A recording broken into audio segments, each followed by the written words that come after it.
Bismillahirrahmanirrahim. Assalamualaikum warahmatullahi wabarakatuh. Salam Pancasila. Alhamdulillahirabbil alamin wal aqibatu lil muttaqin wala udwana illa 'alal zalimin. Asyhadu an la ilaha illallah wahdahu la syarikalah lahul mulku wa lahul hamdu yuhyi wa yumitu wa huwa 'ala kulli syai'in qadir. Amma ba'd. Para hadirin, para jamaah yang dimuliakan Allah Subhanahu wa taala, alhamdulillah di malam bulan suci Ramadan ini kita masih diberikan kesempatan umur oleh Allah untuk menyampaikan atau memberi edukasi dan meluruskan doktrin-doktrin dawir-dawir yang telah lama disampaikan oleh Ba'alawi. Jadi netizen ini memang sengaja nunggu saya sama Abah Gufron ini baru muncul. Tapi begini, tadi ada dari mungkin muhibin kita yang khawatir. Tadi memerintahkan begini, itu Gus katanya biar gak jadi fitnah. Kemarin juga sampai ada yang ngomong baca kitabnya jangan kenceng-kenceng gitu kan. Nih saya ini menyampaikan kenapa baca kitab kenceng, karena ajaran guru kami begitu. Abu Yamamah Gufron itu kalau mengajarkan kami baca geremeng itu ditempeleng itu. Karena per huruf itu harus jelas. Memang mungkin selama ini memang nggak ada Pak, jarang yang membaca kitab lantang-lantang itu. Tujuannya satu, biar ketika salah itu ketahuan, biar ketika ada kesalahan itu ketahuan. Tapi yang saya herankannya ini kadang-kadang mereka, contohlah saya pernah di Bandung itu baca kitab Tafsirul Bayan. Di dalam Tafsirul Bayan ini kan penulisan Suratul Mukminin. Itu ada juga Pak yang merosting. Itu salah tuh kok. Ustadz Ubad ini kok bacanya surat Al-Mukminin loh. Yang betul itu surat Al-Mukminun kita dia. Orang itu kalau mengerti ilmu nahwu shorof, kenapa saya baca Suratul Mukminin? Suratul Mukminin ini dalam kaidah nahwunya adalah mudhof ilaih. Suratun mudhof, Al-Mukminin mudhofun ilaih. Sementara idofat itu secara ilmu nahwu ini jarang yang mereka hanya bisa menyalahkan tapi gak ngerti konsekuensi ilmu nahwu sorobnya.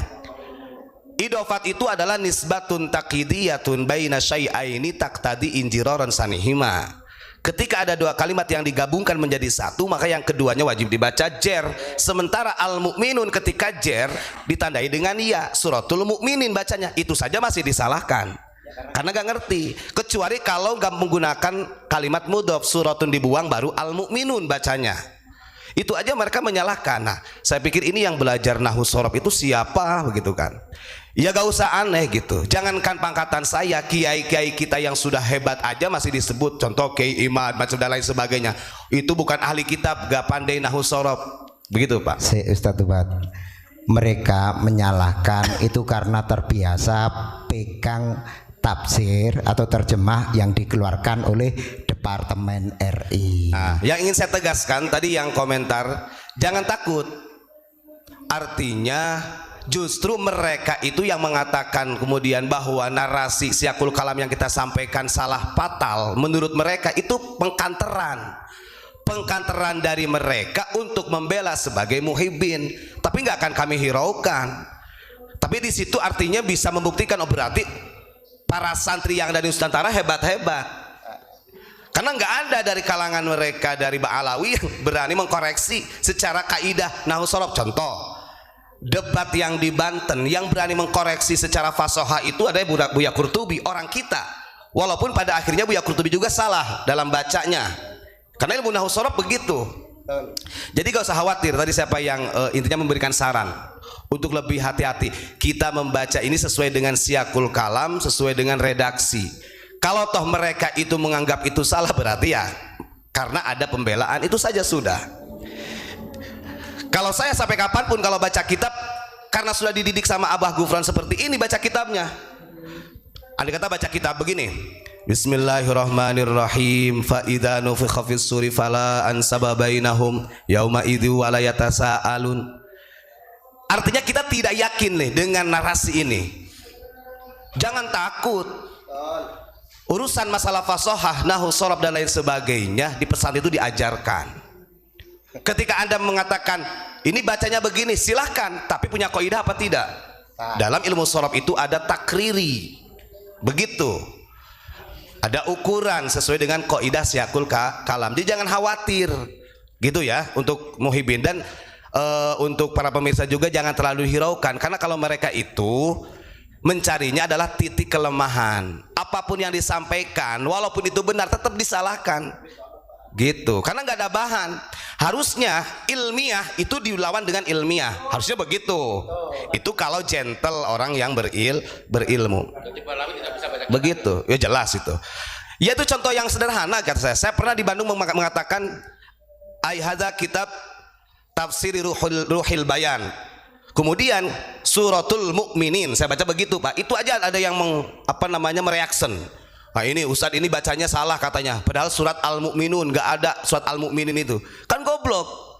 Saya baca suratul mukminin ini sesuai kaidah nahwu, karena ada lafaz suratunnya, suratun sebagai mudhof, al-mu'minin mudhofun ilaih gitu kan, majrurun bil ya gitu kan, dijarkan dengan iya karena jama' mudzakkar salim.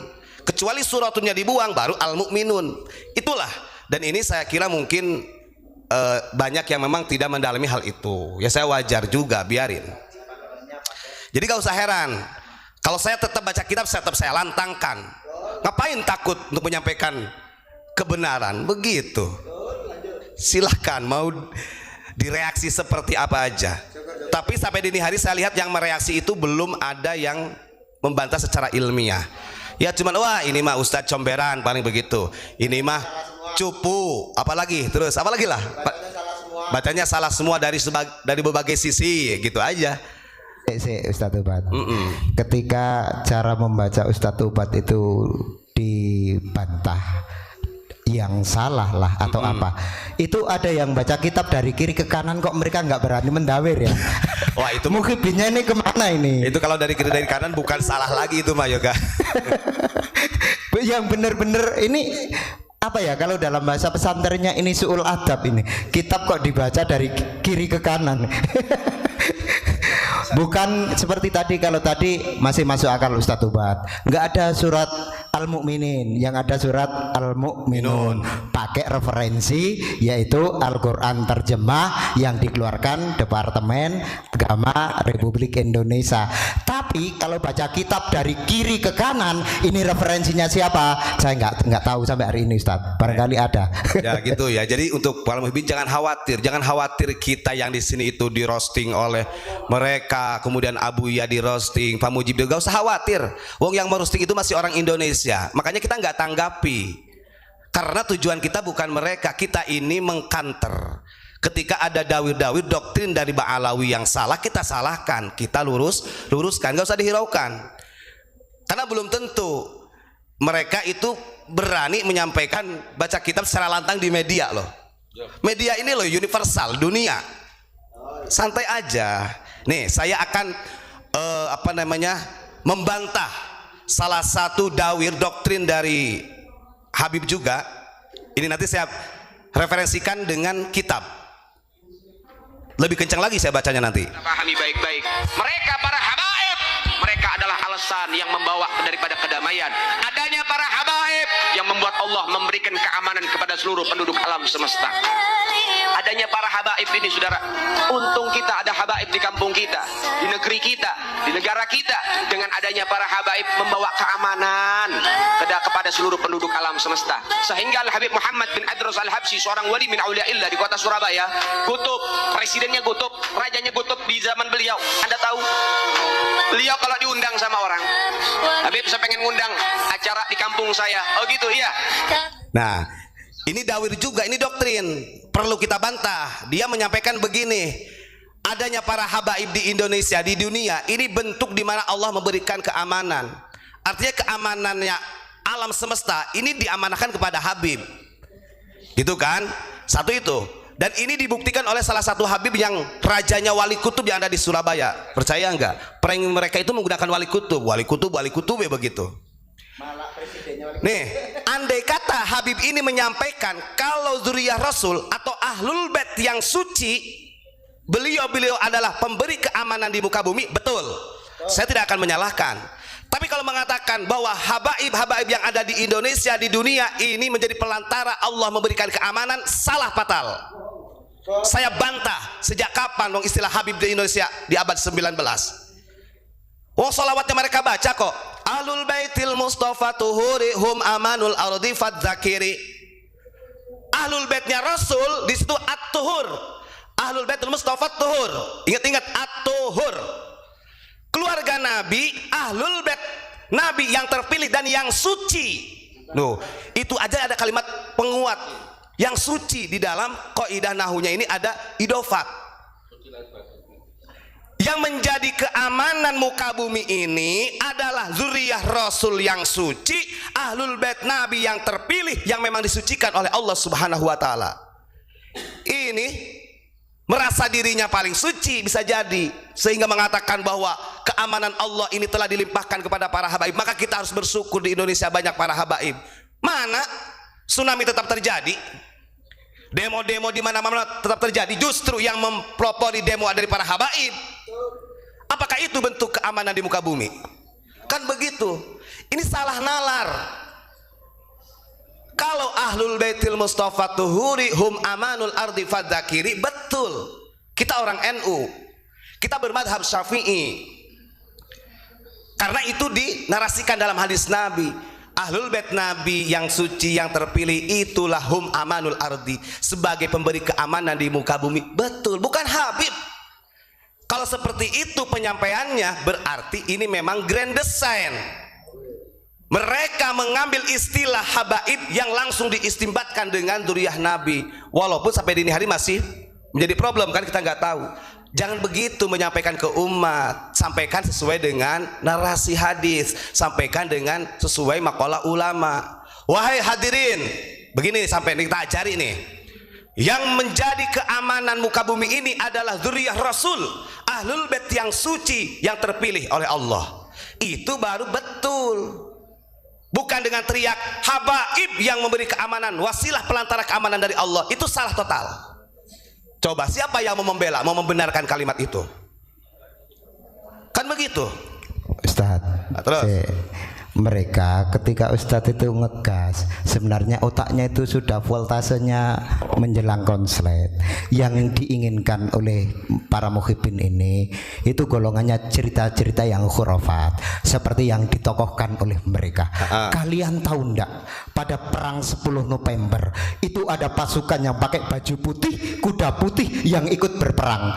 Sampai hari ini di narasi itu nggak pernah ada sejarah yang ikut perang 10 November kuda putih dengan pasukan putih-putih yang katanya dari Klaten. Ini adalah para aulia yang sudah meninggal ikut berjuang 10 November. Lah cerita khurafat yang kayak gini yang mereka suka, Ustaz. Ya, dan kita nggak ada urusan ya ketika mereka mengatakan kita adalah pembenci Habib ataupun dan lain sebagainya. Yang jelas kita ini ingin meluruskan dari doktrin-doktrin narasi yang mereka sampaikan kepada umat yang sudah ratusan tahun. Bukti nyata kalau kita kembali kepada Al-Quran, ya, walaupun dzurriyyah Rasul sekalipun yang betul-betul dzurriyyah Rasul, ingat, nasab ini tidak bisa menjadi sandaran engkau selamat atau tidaknya di akhirat. Ini kan seakan-akan yang paling suci ini adalah habaib, kemudian Allah memberikan amanah untuk menjadi amannya muka bumi ini adalah habaib. Ini narasi yang salah. Ingat, sekalipun itu betul adalah dzurriyyah Rasul, gak bisa menyelamatkan nasab itu. Bagaimana? Allah Subhanahu wa taala berfirman dalam surat Al-Mu'minun. Kalau menggunakan kalimat surat dengan bahasa Arab, suratul mu'minin. Nih, tak jelasin lagi. Ini mudhaf ilaih. Kalau suratnya dibuang, Al-Mu'minun. Menggunakan lafaz surat, suratul mu'minin, idofat. Allah Subhanahu wa taala berfirman di dalam surat Al-Mu'minun ayat 101. Nanti kita buka syarahnya. Biar mereka nggak dawir-dawir, Pak. Bismillahirrahmanirrahim. Fa idza nufikha fis suri fala ansaba bainahum yauma idzi wala yatasaalun. Faman thaqulat mawazinuhu faulaika humul muflihun wa man khaffat mawazinuhu faulaika alladziina khasiru anfusahum fi jahannam khalidun. Yang artinya, ketika di hari kiamat ditiupkan trompetnya malaikat Israfil yang kedua kalinya, ketika dibangkitkan kembali, fala ansaba bainahum yauma idzin, maka pada hari itu Tidak ada urusan nasab itu. Ya. Wala yatasaalun, dan tidak saling bertanya. Kamu nasabnya siapa? Kamu nasabnya Nabi apa bukan? Yauma idzin, nih kasih tahu, yauma idzin ini tanwinnya tanwin iwad. Mau pakai ilmu nahu, yauma idzin tanwin iwad, nah enggak usah. Faman thaqulat mawazinuhu faulaika humul muflihun. Barang siapa yang amal perbuatannya ketika di dunia ini berbobot, maka faulaika humul muflihun. Maka mereka tergolong orang-orang yang beruntung, sekalipun bukan Habib, sekalipun bukan dzurriyyah Rasul. Wa man khaffat mawazinuhu faulaika alladziina khasiru anfusahum fi jahannama khalidun. Sebaliknya, barang siapa ketika di muka bumi ini amal perbuatannya bobrok, ringan, tidak berbobot, faulaika alladziina khasiru anfusahum, maka dia telah menjadi orang yang rugi dengan sebab dirinya sendiri, fi jahannama khalidun, dan dia akan berada di dalam neraka selama-lamanya walaupun Habib. Artinya ukurannya adalah berbuat takwa atau tidak, sudah. Jangan ada dawir yang semuanya dinisbatkan kepada dzurriyyah Rasul. Dalam sarahnya kita buka, ya. Yang dimaksud wala yatasaalun bagaimana ketika di hari kiamat nanti dibangkitkan kembali, tidak ada yang menanyakan urusan nasab itu. Aila yasalu ba'duhum ba'don. Satu sama lainnya nggak saling bertanya. Seumpamanya fala yaqulu lahu man anta min ai qabilatin wa nasabin anta wa nahu dzalika. Contoh begitu, andai kata saya dibangkitkan dalam kubur, ini ada Habib Ilyas bin Yahya, saya orang biasa, begitu bangkit, sampean dari qabilah mana, nasabnya nyambung kepada Nabi apa tidak? Boro-boro, gak berlaku urusan nasab itu kalau sudah di hari akhir. Wa min ai qabilatin wa nasabin, kamu dari kelompok mana? Kan begitu, gak ada urusan di akhirat. Wa nasabin, gak ada urusan. Listighali kullim minhum binafsihi li syiddatil haul wala yata'arafuna wala yatasaaluna. Karena kondisi ketika dibangkitkan, boro-boro ingat masalah urusan nasab. Nanti yang bertanggung jawab penuh itu amal perbuatan kita. Makanya gak usahlah dawir-dawir. Ada dawir kayak kemarin, Habib yang narkoba, Habib yang maksiat lebih mulia daripada kiai. Aduh, ini mah tetap yang dipertanyakan oleh Allah, bagaimana ketakwaan amal perbuatanmu ketika di dunia. Bahkan kama annahu idza azamal amru fid dunya lam yata'arrafil walidu liwaladihi. Bahkan saking apa pakai wuh itu apa ya? Dahsyatnya ketika dibangkitkan, itu boro-boro kenal sama yang lain, sama anak sendiri aja orang tua gak bisa kenal. Kan begitu. Dijelaskan di sini lam yata'arrafil walidu. Nanti dibaca, oh itu kan fi'il mudhari kemasukan lam, harusnya bacanya lam yata'arraf. Oh, ketika diwusulkan di kalimat itu dibaca kasroh. Nahu lagi nih. Dan mereka boro-boro ngerti ilmu nahu tuh Pak, dari lam yata'arrafil walidu liwaladi, gak kenal. Coba saya pengen tahu, siapapun itu mau dzurriyyah Rasul, maka betul wala taziru waziratun wizra ukhra. Urusan amal nanti di akhirat tanggung dewe-dewe. Jangan soal saya kan dzurriyyah Nabi, zatnya sampai kepada Rasulullah. Paling itu yang digunakan oleh mereka. Maka nggak masuk, salah total ketika mereka mengatakan bahwa Allah menitipkan keamanan di muka bumi ini melalui para habaib di Indonesia atau di dunia. Salah total, batil itu. Ini bahaya, karena kalau sampai ke umat, apalagi umatnya ini tidak mengerti agama yang polos, percaya saja. Kalau sudah percaya, ta'aluk nanti, dia ta'aluk kepada habaib tersebut. Maka jangan salah kalau pribumi itu masih diinjak-injak oleh mereka. Ada juga yang komentar, para habaib itu nggak minta dihormati, tapi umat sendiri yang menghormati. Bohong. Kalau memang nggak minta dihormati, kenapa ada dawir-dawir seperti itu? Banyak kita nih video-videonya, bakal ada Habib ngomong, kalau ke saya jangan manggil Pak, panggil Sayyid, panggil Maulana, panggil Imam, karena aneh mulia daripada ente. Tapi sorry, karena saya bukan aneh dan ente, saya adalah aing dan sia. Masya Allah, Masya Allah. Wes, jangan khawatir. Semakin orang itu istilahnya mengkanter membela, tetap kita bongkar dawir dari mereka. Banyak sudah kita kantongi. Dawir-dawir mereka yang mendoktrin umat yang perlu diluruskan. Perlu kita luruskan. Ingat-ingat, Ahlul Baitil Mustafa Tuhuri. Ahlul Baitil Mustafa Tuhuri hum amanul ardi fadzakiri. Jadi yang menjadi keamanan muka bumi ini adalah Ahlul Bait yang suci. Andai kata habaib ini memang nyambung nasabnya kepada Rasulullah, tapi hanya pegawaiannya itu mabuk, narkoba, maksiat, tidak masuk menjadi hum amanul ardi fadzakiri. Catat. Sepak oleh Kanjeng Nabi, ditempeleng oleh Kanjeng Nabi. Paling kata Kanjeng Nabi, "Ki apa iki kok? Gowo-gowo jenengku," kata Nabi. Gak izin tah. Gak bahaya tah. Begitu. Ini kita lawan.